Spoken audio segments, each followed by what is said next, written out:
नमस्ते सदावत्सले मातृभूमि। हम लोग चर्चा करने जा रहे हैं जुमे की नमाज के बाद की हिंसा की। केवल पहले तो ये प्रकरण लग रहा था कि केवल कानपुर में विस्तारित है, क्योंकि कानपुर की जो सूचनाएं आईं और कानपुर में मैंने लीगल एड जिन जिन लोगों को दी या जो लोग हमारे संपर्क में आए उनसे बिल्कुल साफ नज़र आ रहा था कि कानपुर में हमला करने वाले एक हिंदुओं के हाथे को समाप्त करना चाहते थे। उससे पहले इस तरह की घटनाएं होती रही हैं और उन घटनाओं में इसी तरह के हिंदुओं के 4-5 और हाथे जो समाप्त हो गए और उसमें मुस्लिम इस समय आबादी बन चुकी है। ऐसा ही एक हाथा केवल बचा है जो लगातार संघर्ष कर रहा है, इसलिए हमला उस पर किया गया। वो इसलिए क्योंकि राष्ट्रपति और प्रधानमंत्री कानपुर से थोड़ी ही दूरी पर थे। तो अंदाज़ा दंगाइयों का ये रहा होगा कि कानपुर में प्रशासन वहाँ पर व्यस्त होगा, सिक्योरिटी वीआईपीज़ की हो रही होगी, इसलिए इसको समाप्त किया जा सकता है। अब उसका साधन जो बताने वाले लोग हैं वो नूपुर शर्मा का बयान है। नूपुर शर्मा का बयान आने के 15 दिन बाद उपद्रव का क्या मतलब होता है? अगर प्रोवोकेशन होता,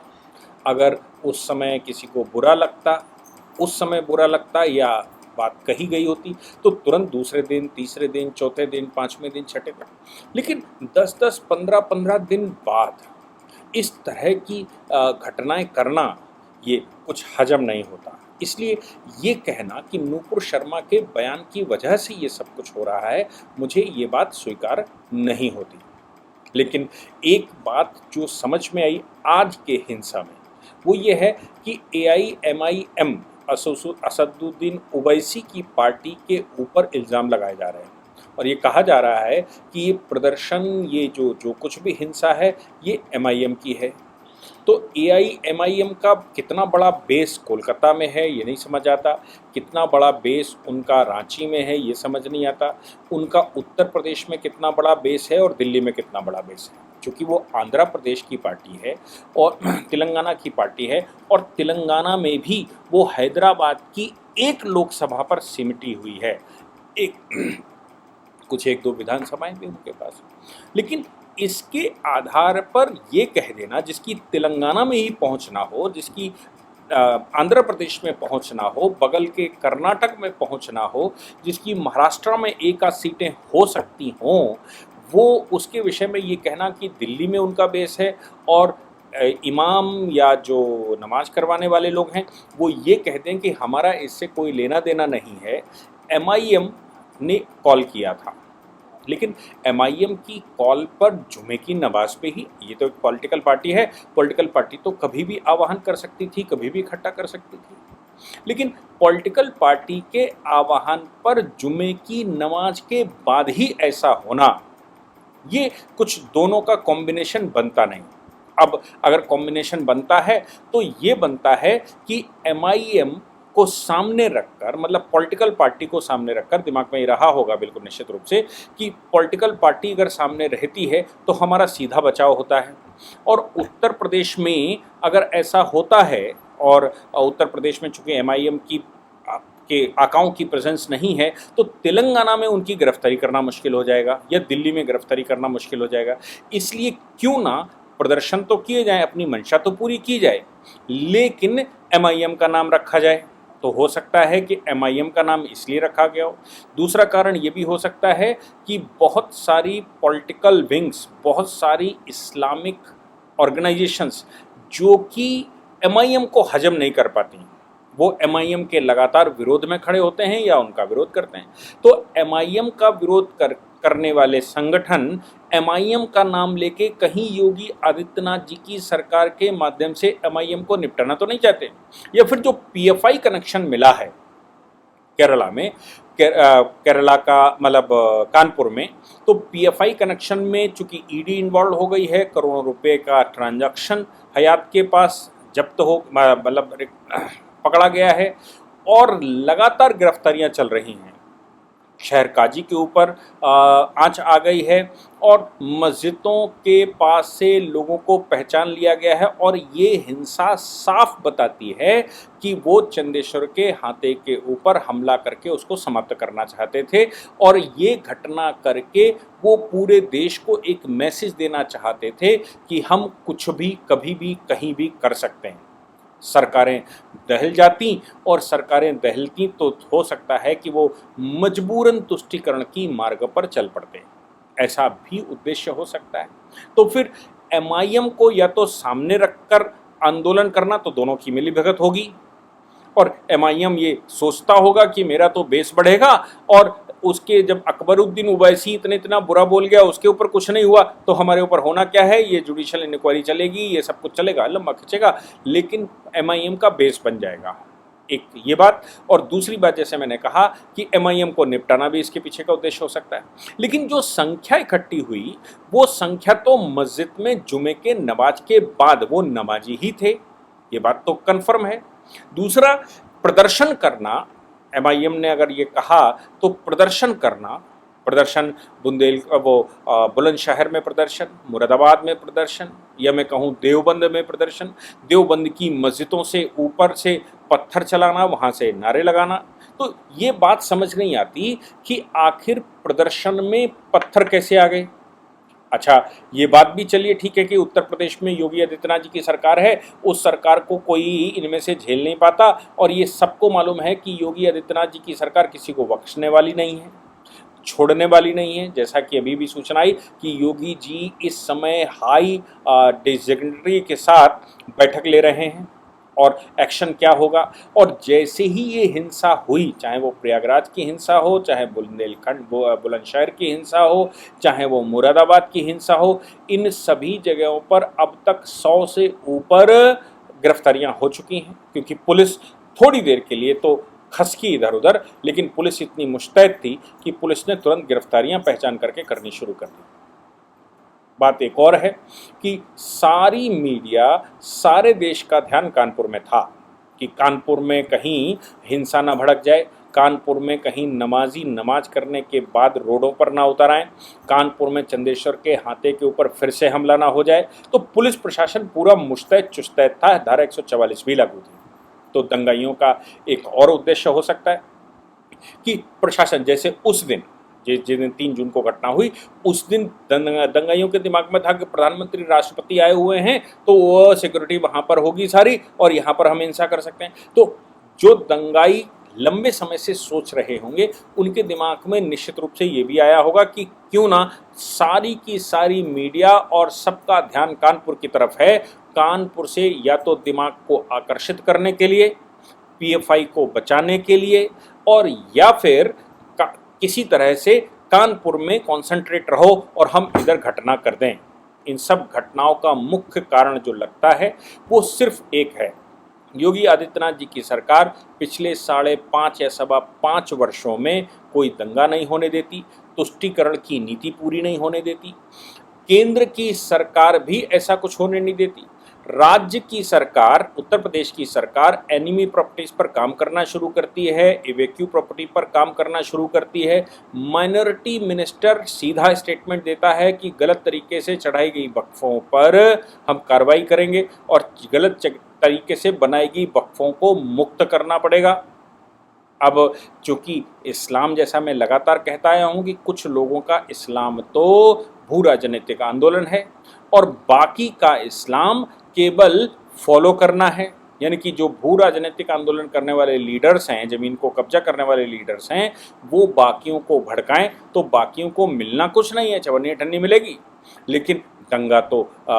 इस्लाम के नाम से आराम से किया जाता है, प्रॉफिट के नाम से किया जा सकता है, अल्लाह के नाम से किया जा सकता है, तुष्टीकरण के नाम से किया जा सकता है। इसलिए दंगे का मोड तो पकड़ ही लिया। अब नूपुर शर्मा का नाम आता है। दूसरी बात ये भी है कि मतलब ये तो मैंने एक एब्रिविएशन बताया, दूसरा ये भी है कि नूपुर शर्मा के खिलाफ नवनीत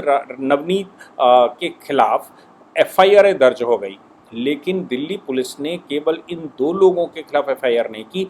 32 लोगों के खिलाफ एफआईआर की, जिसमें मौलाना नदीम भी शामिल है और जिसमें मैंने कल भी बताया था कि असदुद्दीन ओवैसी भी शामिल है। तो ओवैसी अगर इसमें शामिल है तो उसके दिमाग में निश्चित रूप से ये आ सकता है, मैं कहूँ कि उसके दिमाग में ये भी आ सकता है कि क्यों ना ये दंगे भड़का दिए जाएं, और इन दंगों को भड़काने के बाद उत्तर प्रदेश पुलिस मेरे खिलाफ या दिल्ली पुलिस मेरे खिलाफ सोचने की बजाय इन दंगों में ही इंगेज हो जाए। हालांकि कल से जब से एफआईआर दर्ज हुई है और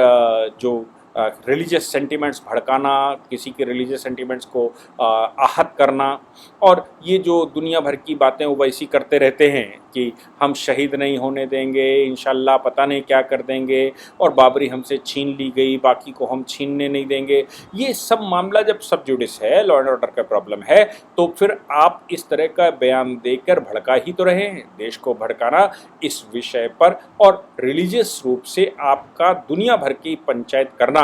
ये सब का सब कुछ कहीं ना कहीं इंडियन पीनल कोड की बहुत सारी धाराओं को आकर्षित करता है। इसलिए ये भी संभव है कि एमआईएम इसके पीछे हो, और ये भी संभव है कि एमआईएम इसके पीछे नहीं है, मौलाना उत्तर प्रदेश के समाजवादी पार्टी जिसकी बैकिंग कर रही हो, समाजवादी पार्टी की बैकिंग की वजह से ये मौलाना, ये जो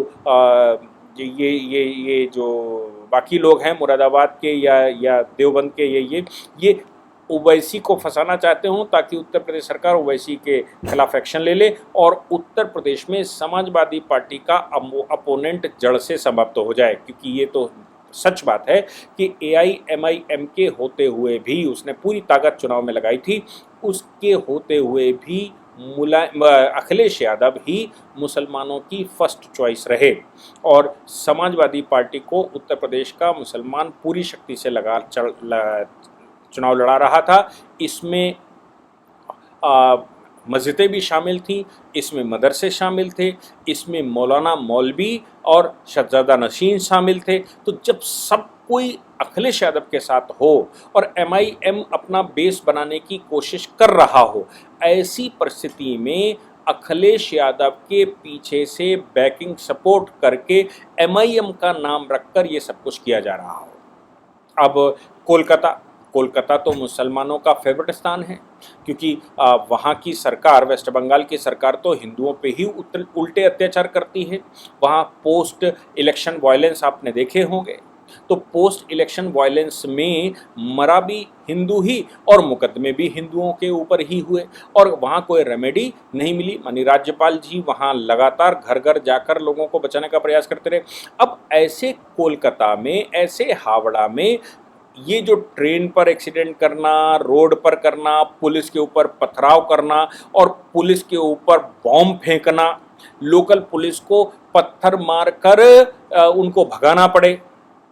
तो आप सोच सकते हैं कि जो लोग ये कह रहे थे कि चंदेश्वर के हाथे के अंदर से पत्थर चले, उनको अब बिल्कुल निश्चित रूप से समझ में आ गया होगा कि कोलकाता में पुलिस अपने बचाव में जहां गोली चलाने की अनुमति न दी गई हो, वहां पत्थर चलाकर अपने आप को बचा रही थी, अपने पिकेट को, अपने लोगों को बचा रही थी। तो फिर चंदेश्वर के हाथे में बच्चों ने अपने आप को बचाया तो क्या बुरा किया? ये सब कुछ अपने को साफ दिखाई देता है, और इसलिए अभी इस सिचुएशन में, आज की परिस्थिति में, योगी आदित्यनाथ जी ने तो 100 से ऊपर गिरफ्तारियां तुरंत तत्काल करवा दी, और उत्तर प्रदेश में संभव है कि एमआईएम के ऊपर जिनका नाम लिया जा रहा है उनके ऊपर अगर एक्शन होता है तो समाजवादी पार्टी को क्लीन चिट देना और समाजवादी पार्टी को ही अपोजिशन बने रखना, ये उत्तर प्रदेश के उनके फॉलोवर्स की चाल हो सकती है। लेकिन रांची में ऐसा करना, अब कोलकाता में ऐसा करना, तो बात हजम नहीं होती कि अपनी ही सरकार के खिलाफ एक्शन हो रहा है, जो जिनको वो अपनी सरकार मानते हैं।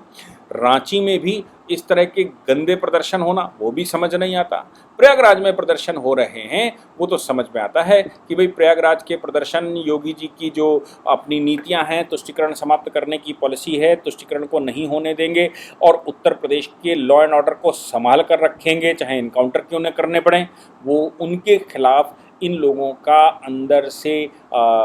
जो जो राक्षस है वो राक्षस निकलकर बाहर आ गया और योगी जी को ये सब मिलकर झेल नहीं पा रहे हैं, इसलिए वहाँ दिखाई देता है। लेकिन बाकी शहरों का समझ नहीं आता। इसलिए मैं जहाँ तक समझ पाया ये सब कुछ सब मिले हुए हैं और सबकी चालें हैं। केवल इतनी सी बात है कि कैसे योगी जी का, मोदी जी का समय टल जाए और वो एक्शन में ना आ पाएँ, वो जो एक्शन लेना चाहते हैं वो एक्शन कंप्लीट ना हो पाएँ और मोदी जी और योगी जी की सरकार किसी तरह से आगे समय पास कर ले और बाद में अखिलेश की या उनके मनमाफिक सरकार आ जाएगी तो फिर सब ठीक कर ही लेंगे। इसी कड़ी में AIMIM को भी उन्होंने निपटा ही दिया। मुझे लगता है कि उत्तर प्रदेश में एटलीस्ट बड़े एक्शन हो जाएंगे। बाकी बीजेपी शासित प्रदेशों में कुछ ऐसा हुआ नहीं है, लेकिन उत्तर प्रदेश में खींच निकाली जा रही है या AIMIM को निपटाया जा रहा है और बाकी जगहों पर चूँकि सरकारें मनमाफिक हैं, उनको मालूम है कि मेरे खिलाफ कोई एक्शन नहीं होना, इसलिए वहाँ पर प्रदर्शन करके संदेश दिया जा रहा है कि तुम अगर न माने तो हम क्या करेंगे। लेकिन याद रखना चाहिए कि शासक जो शासन कर रहा है, शासक के पास बहुत शक्ति होती है। मुट्ठी भर शासकों ने हिंदुस्तान पर कब्जा करके रखा, मुट्ठी भर अंग्रेजों ने पूरे देश पर कब्जा करके रखा, मुट्ठी भर आक्रांताओं ने आधे देश पर कब्जा करके रखा। इसलिए शासन से नहीं लड़ा जा सकता, शासन से लड़ने वाले निपट जाते हैं। और जहाँ तक बात आती है संख्या की, तो पाकिस्तान 20 करोड़ लोगों को औज फौज लेकर बॉर्डर पर बैठी हुई है और मोदी जी से शहबाज शरीफ माफिया टाइप की मांगते घूम रहे हैं। ऐसा संभव नहीं है कि वो 20 करोड़ फौज के साथ, जो अपने आप को कहते हैं मेरे पास एटम बम भी है, वो भारत की तरफ देख जाएं। वो भारत की तरफ देखने की हिम्मत उनकी नहीं है। इसलिए ये संख्या बल के आधार पर नहीं चलने वाला। संख्या बल के आधार पर अगर ऐसा चलता तो मुट्ठी भर आक्रांता हिंदुस्तान पर शासन न करते, मुट्ठी भर अंग्रेज भारत पर शासन न करते। इसलिए शासन चूंकि सख्त है, शासन ने मूड बना लिया है कि लॉ एंड ऑर्डर मेंटेन करके रहेंगे, इसलिए इस तरह के प्रदर्शनों का कोई लाभ नहीं होने वाला, इनसे हानि ही होने वाली है। घर परिवार की क्षति होने वाली है और व्यापार काम की क्षति होने वाली है। अपना ही नुकसान कर रहे हैं आक्रांता। जय हिंद, जय भारत, वंदे मातरम।